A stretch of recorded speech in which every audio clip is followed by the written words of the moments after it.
Son las 3:17 de la mañana. Lucía está despierta, no porque lo decidió. El cuerpo la sacó del sueño como siempre, con ese golpe suave pero preciso que ya conoce demasiado bien. Se queda quieta, escucha. El corazón le late más rápido de lo que debería a esa hora. Y entonces llega un ruido en la cocina, no un sonido cualquiera, no el refrigerador que zumba ni la tubería que trabaja. Algo diferente, algo que tiene peso, un golpe seco, una pisada. No sabe cómo describirlo con exactitud, pero lo sabe reconocer porque lleva 3 meses escuchándolo. Su esposo duerme, sus hijos duermen. Ella es la única despierta en esa casa a las 3:17 de la mañana, con el corazón acelerado y ese ruido que nadie más escucha. Mañana no va a decirle nada a nadie. ¿Para qué? Ya sabe lo que le van a responder. Son ruidos de la casa, el frío, la madera, la tubería. Pero Lucía sabe que no. Y si tú llegaste esta noche a escucharme, si algo en este video te llamó desde la pantalla a las horas en que nadie debería estar despierto, entonces tú también sabes que no. Antes de decirte lo que voy a decirte esta noche, necesito que sepas algo. No estás loca. Eso primero, eso antes que todo lo demás. He pasado 18 años como diácono en las parroquias del Centro Histórico de Puebla, acompañando a familias en momentos de crisis. He escuchado a mujeres contarme cosas que nadie más en su vida les creía. He visto esa mirada que mezcla el agotamiento con la vergüenza de no poder explicar lo que se siente. Y te digo lo que les decía a ellas. Lo que experimentas tiene nombre, tiene explicación y tiene solución. Pero la iglesia moderna, en su prisa por parecer racional, en su miedo a que la llamen supersticiosa, ha dejado de enseñar lo que los grandes santos sabían con absoluta claridad. Padre Pío lo sabía. Nadie en el siglo XX conoció los ataques nocturnos con mayor intimidad que él. Los frailes que vivían con él en el convento de San Giovanni Rotondo lo testimoniaron con palabras que todavía hoy producen un escalofrío. Oían desde los pasillos del convento los ruidos que salían de su celda. Golpes, caídas, el sonido de algo que se debate contra algo invisible. Llegaban a la mañana siguiente y encontraban los hierros del lecho retorcidos, como si una fuerza sobrenatural los hubiera doblado durante la noche. Y Padre Pío mismo lo escribió. Lo dejó en sus cartas.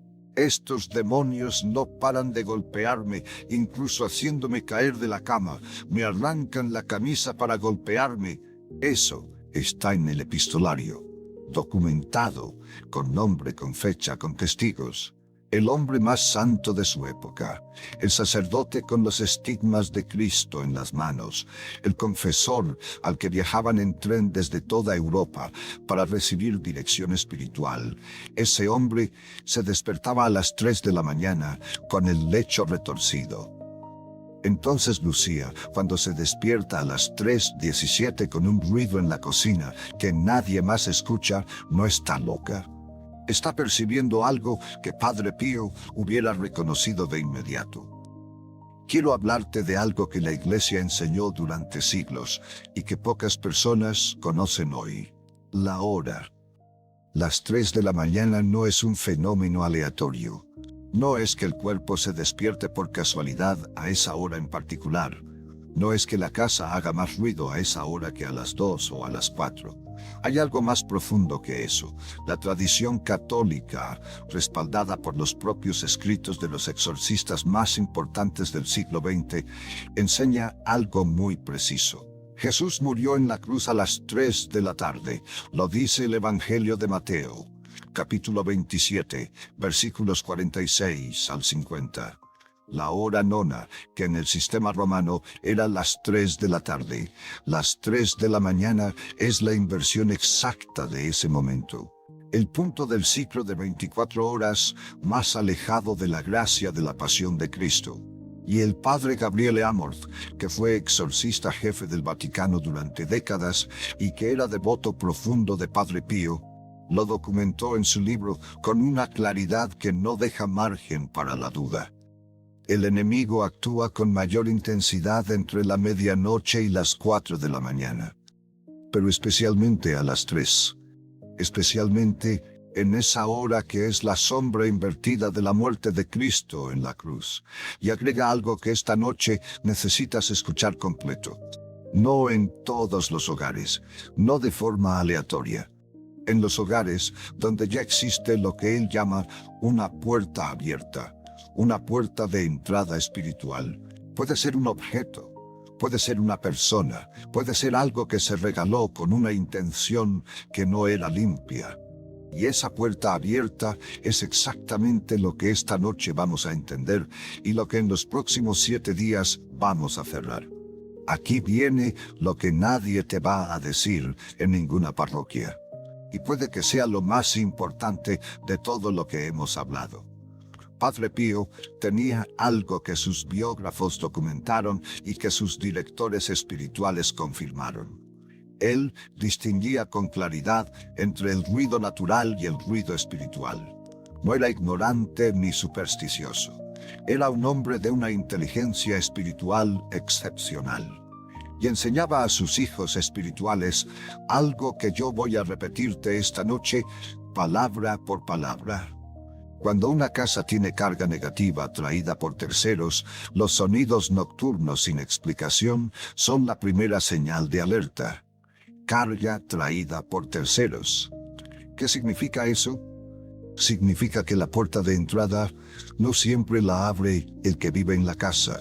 A veces la abre alguien que entra a la casa, alguien que trae envidia, alguien que regala objetos con una intención que no es de paz, alguien que frecuenta la casa con una carga interior que no le pertenece a ella, pero que la deja ahí, en el aire de la sala, en los rincones de la habitación, en el umbral que no ha sido protegido. Renzo Allegri, biógrafo de Padre Pío, documentó algo que me impresionó la primera vez que lo leí. Padre Pío percibía el mal en los objetos y en las personas antes de que éstas hablaran, antes de que dijeran una sola palabra, y aconsejaba con firmeza sacar los objetos de origen dudoso de la casa, no guardarlos en el garage, no ponerlos en otra habitación, completamente fuera del hogar, porque el objeto que fue dado desde la envidia no es un objeto neutro, es el portador visible de una intención invisible. Y esa intención, cuando entra a tu casa, cuando pone sus raíces en la sala o en el dormitorio o en la cocina, busca el momento en que la casa está más vulnerable, las 3 de la mañana, la hora de la inversión. La hora en que el cuerpo de Lucía se despierta y escucha lo que no tiene explicación. Necesito darte algo concreto. Padre Pío enseñó que hay diferencia entre el ruido que la casa hace por sí sola y el ruido que tiene una fuente espiritual. Y esa diferencia se puede discernir, no con dones sobrenaturales, con atención y honestidad. Estas son las 5 señales que distinguen un ruido espiritual de un ruido físico. Escúchalas con cuidado. La primera señal es la hora. El ruido físico no tiene preferencia horaria. Una tubería hace ruido a las 3 de la tarde igual que a las 3 de la mañana. La madera de la casa se contrae de noche por el frío, pero también lo hace en otras horas. El ruido que aparece consistentemente entre la medianoche y las 4 de la mañana, y especialmente cerca de las 3, tiene un patrón que no coincide con ninguna causa física. ¿Cuántas noches ha despertado Lucía a exactamente esa hora? Si la respuesta es muchas, si hay una repetición que no puede explicarse por casualidad, esa consistencia es la primera señal. La segunda señal es la singularidad del testigo. El ruido físico puede escucharlo cualquier persona que esté despierta en la casa. El ruido espiritual tiene una característica que muchas mujeres han descrito de la misma manera frente a mí en el despacho parroquial. Solo yo lo escucho. El esposo duerme, los hijos duermen, el perro ni se mueve. Pero ella lo escucha. No porque tenga los oídos más finos, sino porque hay algo en ese ruido que está dirigido, de alguna manera que no se puede explicar racionalmente, hacia quien tiene la sensibilidad espiritual más activa en la casa. Y esa persona, en la mayoría de los hogares, es la madre. La tercera señal es la sensación corporal. El ruido físico produce en el cuerpo una reacción de curiosidad o de fastidio. ¿Qué fue eso? ¿El gato? ¿La lavadora? El ruido espiritual produce algo diferente, una presión en el pecho, un escalofrío que no corresponde a la temperatura de la habitación, un miedo que no tiene objeto concreto, que no puede señalarse con el dedo, pero que está ahí desde el momento en que el ruido llega hasta que amanece y la casa vuelve a ser normal. Lucía conoce esa diferencia. No la necesito describir. Ella ya sabe a cuál de las dos me refiero cuando lo escucha a las 3:17 de la mañana. La cuarta señal es el patrón temporal. Los ruidos físicos de una casa tienen causas constantes. Si la tubería tiene un problema, lo tiene todos los días. Si la madera se contrae de noche, lo hace durante todo el invierno. Los ruidos espirituales tienen un patrón diferente. Empezaron en un momento preciso que Lucía puede recordar. No llevan toda la vida en esa casa. Comenzaron. ¿Cuándo? Si Lucía puede responder esa pregunta con una fecha aproximada, hay una pregunta que viene inmediatamente después. ¿Qué cambió en la casa alrededor de esa misma fecha? ¿Llegó algún objeto de regalo que sigue en la casa? ¿Empezó a venir con más frecuencia alguna persona? ¿Ocurrió algo en la familia que abrió una grieta emocional o espiritual? El origen temporal de los ruidos es la clave del diagnóstico espiritual. La quinta señal es la respuesta al sacramental. Padre Pío enseñaba que la presencia de agua bendita en los umbrales del hogar y el Salmo 91 rezado en voz alta producen un efecto discernible. El ruido físico no reacciona a la oración. El ruido espiritual, sí, no siempre de inmediato, no siempre de la manera que esperamos, pero hay un cambio. A veces los ruidos ceden en la primera noche del ritual.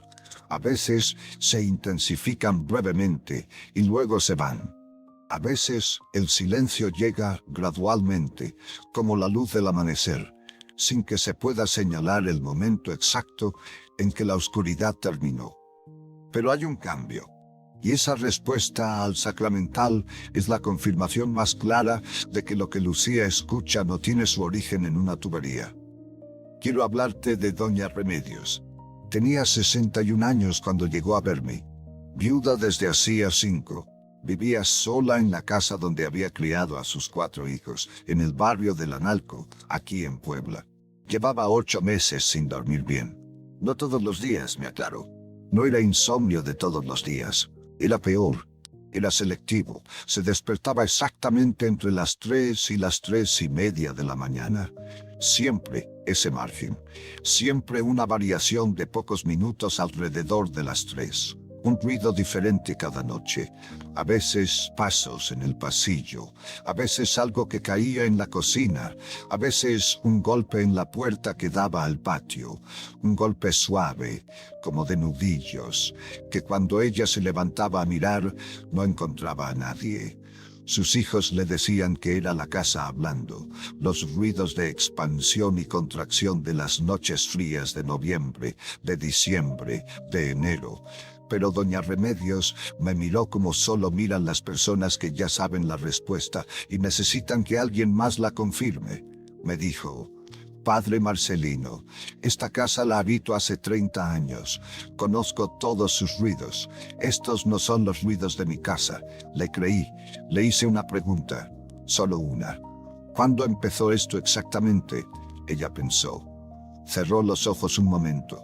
En junio, dijo. A finales de junio. ¿Y qué pasó en junio? Ella volvió a pensar. Y entonces su cara cambió. En junio, 2 semanas antes de que empezaran los ruidos, su vecina Consuelo le había llevado un regalo. Un cuadro grande del Sagrado Corazón. Consuelo dijo que era de una casa en demolición, que lo habían descolgado antes de que tiraran el edificio, que le pareció demasiado hermoso para dejarlo perder. Doña Remedios lo había colgado en la sala. Le pedí que sacara ese cuadro de la casa ese mismo día, que no lo tirara si le causaba escrúpulo, que lo llevara a la parroquia para que el párroco lo examinara. Ella me preguntó si estaba seguro. Le respondí lo mismo que le respondería a Lucía esta noche.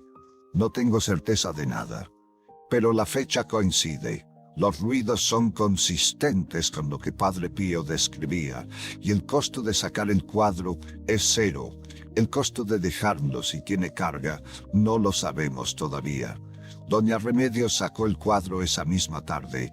Esa noche durmió de corrido por primera vez en 8 meses. A la semana siguiente, el párroco la llamó para decirle que el cuadro tenía inscripciones en el reverso. No de ninguna devoción católica conocida, no de ninguna práctica que pudiera identificarse, solo que no pertenecía a un hogar donde hubiera paz, y que doña Remedios había hecho bien en sacarlo.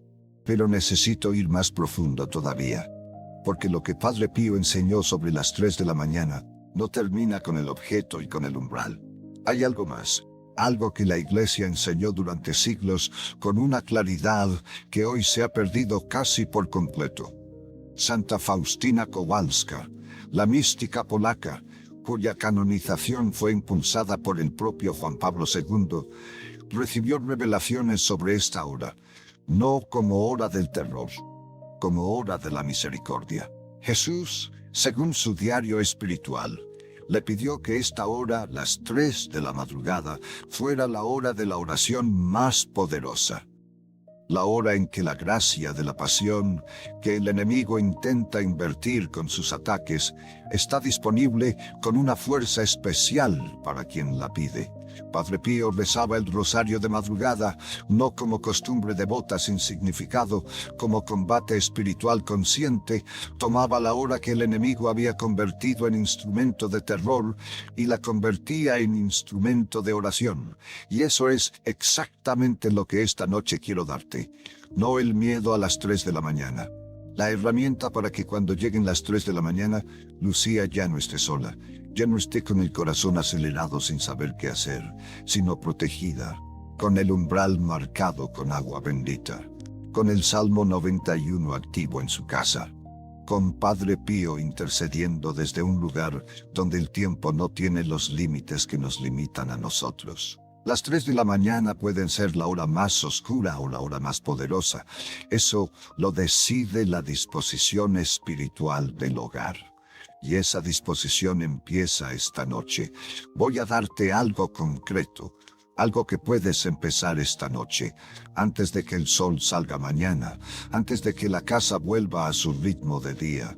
Esta noche, antes de dormir, el primer paso. Busca agua bendita. Si no tienes, busca la botella de agua bendita que sabes que está guardada en algún cajón, que la trajo alguien de la iglesia, que llegó de alguna romería. Si no tienes absolutamente nada, el paso de esta noche es conseguirla mañana temprano en la parroquia antes de hacer el resto. Pero si tienes agua bendita, esta noche haz esto. Coloca un recipiente pequeño abierto con agua bendita en la habitación principal. No tapado, abierto, donde el aire de la habitación lo toque. Luego, en voz baja, reza el Salmo 91, los primeros 4 versículos. No tienes que saberlos de memoria, los puedes leer. El que habita al abrigo del Altísimo, a la sombra del Omnipotente descansa. Diré al Señor, refugio mío y fortaleza mía, mi Dios en quien confío. Él te librará del lazo del cazador y de la plaga destructora. Con sus plumas te cubrirá y bajo sus alas te refugiarás. Y haz la señal de la cruz al terminar cada versículo, con el pulgar mojado en el agua bendita si puedes. Luego di en voz alta, no en susurro, en voz que puedas escuchar tú misma. Padre Pío, protege esta casa mientras dormimos, nada más esta noche. Solo eso. Y ahora los próximos 7 días, empezando mañana por la mañana, antes de que nadie entre a la casa, antes del teléfono, antes del café, el primer acto del día. Días 1 al 3. Identificar. Sin tirar nada todavía, sin hacer ningún movimiento externo. Camina mentalmente por tu casa y piensa en los objetos que fueron regalados por personas de quienes sientes, aunque no puedas probarlo, que no te quieren bien. Personas cuya presencia te deja agotada. Personas que se acercaron más justamente cuando a ti te empezó a ir bien. Anótalos si necesitas, en un papel que solo tú veas. No es un veredicto, es información. El día 4. La salida de los objetos. No los guardes en el garage. No los pongas en otra habitación, completamente fuera del hogar. Puedes donarlos, puedes regalarlos a una institución, puedes desecharlos. Si te produce escrúpulo tirarlos, llévalos a la parroquia. No necesitas dar explicaciones a nadie. La razón es espiritual y es tuya. Días 5 al 7. La purificación del espacio. Cada mañana moja el pulgar derecho en agua bendita y traza una pequeña cruz en el marco de cada umbral y ventana de la casa, en la puerta principal, en la trasera, en cada habitación. Mientras lo haces, di en cada umbral: por la sangre de Cristo y la intercesión de Padre Pío, ninguna carga oscura permanece en este hogar. Esas palabras exactas, y reza el Salmo 91 completo en algún momento del día. No a las 3 de la mañana. De día, con luz, con el cuerpo descansado, como declaración de autoridad sobre tu hogar, no como reacción al miedo. Y si los ruidos continúan después del día 7, habla con el párroco de tu parroquia para pedirle una bendición del hogar. Padre Pío enseñaba que la bendición sacerdotal del hogar es el sello, lo que consolida la protección. El gesto de la iglesia que dice: este espacio pertenece a Cristo. No lo dejes para cuando ya no aguantes más. Pídelo ahora. Quiero decirte algo más antes de que termines de escucharme esta noche. Algo que sé que muchas están pensando ahora mismo. Quizás estás pensando que todo esto suena demasiado espiritual para lo que tú vives, que los ruidos tienen una explicación más sencilla, que quizás tu casa sí hace ruidos normales y tú estás interpretando demasiado. Puede ser. Yo no sé lo que pasa en tu casa a las 3 de la mañana, pero sí sé esto. El ritual que te di esta noche no tiene ningún costo espiritual si los ruidos son físicos. El agua bendita no hace daño a una casa normal. El Salmo 91 no hace daño. La invocación a Padre Pío no hace daño. Y si los ruidos son espirituales, si hay una carga en tu hogar que llegó de afuera, si hay una puerta abierta que nadie te había enseñado a cerrar, entonces lo que haces en estos 7 días puede cambiar algo que llevas meses aguantando sin saber que tenías herramientas para enfrentarlo. El costo de no hacer nada es seguir despertándose a las 3:17 de la mañana con el corazón acelerado. El costo de hacerlo es 7 días de oración y un poco de agua bendita. Elige. Padre Pío conoció la oscuridad de las noches como nadie en su siglo. La conoció en su propio cuerpo. Luchó contra ella durante décadas y la venció. No con poder sobrenatural que solo le pertenecía a él, con las mismas herramientas que esta noche te estoy dando a ti: el agua bendita, el salmo, la oración persistente, la autoridad espiritual declarada sobre el hogar. Esas herramientas no caducaron con él. Las dejó como herencia a cada uno de sus hijos espirituales. Y tú eres una de ellos si esta noche decides actuar. Esta noche, cuando lleguen las 3 de la mañana, no estás sola. Padre Pío conoce tu nombre, conoce tu casa, conoce el ruido que te despierta y la sensación que te deja en el pecho. Lo vivió antes que tú, y desde donde está, no le ha perdido el rastro a ninguno de sus hijos. Si esto que te conté esta noche te habló, si reconociste algo de tu historia en lo que escuchaste, cuéntamelo en los comentarios. Saber que lo que comparto aquí llega, que no se pierde en el vacío, Es lo que me mantiene viniendo cada noche a hablar con ustedes. Y si hay alguien en tu vida, alguien que llevas meses sin saber cómo ayudar, alguien que se despierta en la madrugada y no sabe por qué, comparte este video con ella. Es posible que sea exactamente lo que estaba necesitando escuchar. Que Padre Pío proteja tu hogar esta noche y que el silencio que venga después del ritual no sea el silencio del vacío, sino el silencio de algo que fue puesto en su lugar. Cuídate.